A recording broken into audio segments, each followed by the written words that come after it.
علماء امت نے کچھ نشانیاں بیان کی ہیں جن نشانیوں سے پتہ چل جاتا ہے کہ یہ نافرمانی ہو رہی ہے والدین کی اور یہ عقوق ہو رہا ہے، اس کی سزا بھگتنی پڑے گی۔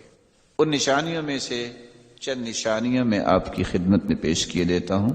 العبوس فی وجہیہما او فی وجہ احدہما مع بذل الطاعہ ولزوم الصمت۔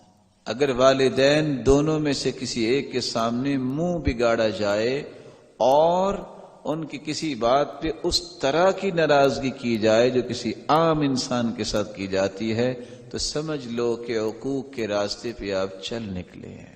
استسقاء لہما او استسقاء لامرہما مع التأفف والزجر، کوئی کام والدین نے کہہ دیا ہے اور آپ اپنے آپ کو سمجھو کہ میں بوجھ تلے آ گیا ہوں، والدین کو بوجھ سمجھنے لگ جاؤ، سمجھ لو کہ نافرمانی کے راستے پہ چل نکلے ہو۔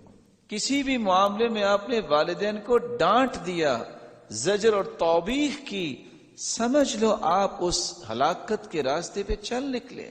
الامتناع من الانفاق علیہما، اگر آپ نے ہاتھ کھینچ لیا والدین پہ خرچ کرنے سے تو سمجھ لو نافرمانی کے راستے پہ چل نکلے ہو۔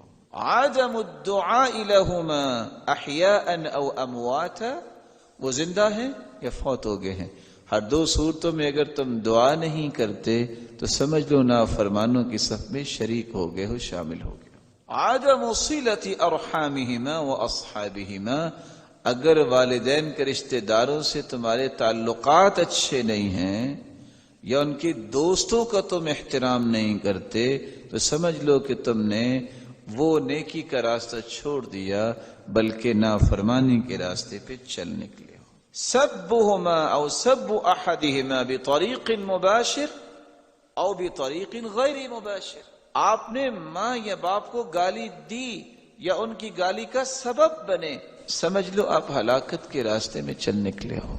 الغیاب الطویل عنہما، والدین سے غائب ہو جانا، مدت تک ان کو نظر ہی نہ آنا، ملنا ہی نہیں، ضرورت ہی محسوس نہ کرنا، اس کا مطلب یہ ہے کہ آپ ان کی نافرمانی کے راستے پہ چل نکلے ہو۔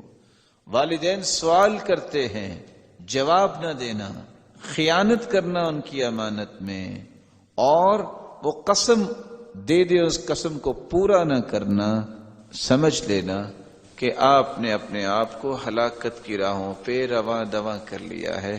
اللہ ذوالجلال ایسے رویوں سے امت کے نوجوانوں کو محفوظ فرمائے۔